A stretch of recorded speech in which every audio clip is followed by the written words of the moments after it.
Kuwaiti newspaper created a stir earlier this month when it reported that Israel's new F-35 stealth fighters had flown over Iran. The fighters crossed Syrian airspace into Iraqi airspace, including to Iran, where they carried out reconnaissance missions and targets in the areas of Bandar Abbas, Isfahan and Shiraz, flying at a high altitude over other sites suspected of a relationship with Iran's nuclear program, according to an informed source quoted by the newspaper Al Jazeera. The F-35s were allegedly not detected either by Iran or Russian radar based in Syria, according to the article.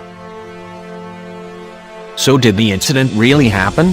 First, if the incident were true, that would mean that operational missions are already being flown by the F-35 Adir, Mighty, the Israeli version of the Lockheed Martin fighter. Israel currently has only 9 of them, and the first squadron was declared operational only late last year. The Israeli Air Force, IAF, has a well-earned reputation for boldness, but there is a difference between being bold and foolhardy. IAF pilots and planners have barely had time to acclimate to a 5th-generation aircraft different from the 4th-generation F-15s and F-16s they currently operate. Even the U.S. military is struggling to fix numerous bugs in the F-35. The baseline F-35A has a combat radius of around 600 miles, external fuel tanks add range but compromise stealth. The direct route from Tel Aviv to Tehran, which would overfly Jordan and Iraq, is about 1,000 miles. The F-35 includes several unique modifications, including special external fuel tanks being developed by Israel. Yet, even with air-to-air refueling, for which the IAF has a limited tanker capability, reaching Iran would still be a taxing flight on a par with the risky 1981 raid on Iraq's Iraq reactor. Not to mention Iran has its own air defenses, including Russian-made S-300 long-range anti-aircraft missiles. Israel's enemies rejoiced when the IAF lost an F-16 to Syrian anti-aircraft missiles in February. Imagine the propaganda coup if Iran shot down an F-35. Besides the technical risks, there is a bigger question: why fly the mission at all? Tensions are high, and predictions of war nigh, between Israel versus Iran and its Hezbollah proxy. But unless Israel believed war was truly imminent, and the F-35 was the only platform that could gain reconnaissance information, never mind Israel's spy satellites and drones, then the only reason to do it would be to send Iran a message. But neither Iran nor Israel has claimed any overflights. So who is the informed source that made that claim? Saudi Arabia, which is embroiled in a Persian Gulf Cold War with Iran and would love Tel Aviv to fight Tehran?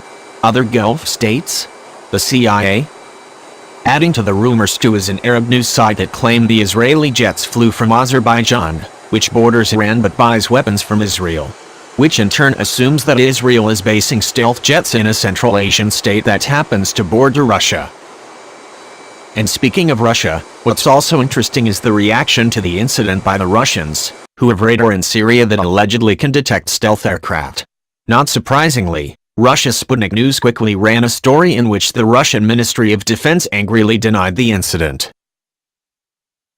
The information published in a number of mass media outlets with reference to a foreign source, that Israeli fighters deceived the Russian radars in Syria and conducted reconnaissance at a high altitude is a total stupidity, an unnamed source told the media site. So who to believe? Occam's razor says go with the simplest explanation, which is that the episode never happened.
גבירותיי ורבותיי, מטוסי האדיר.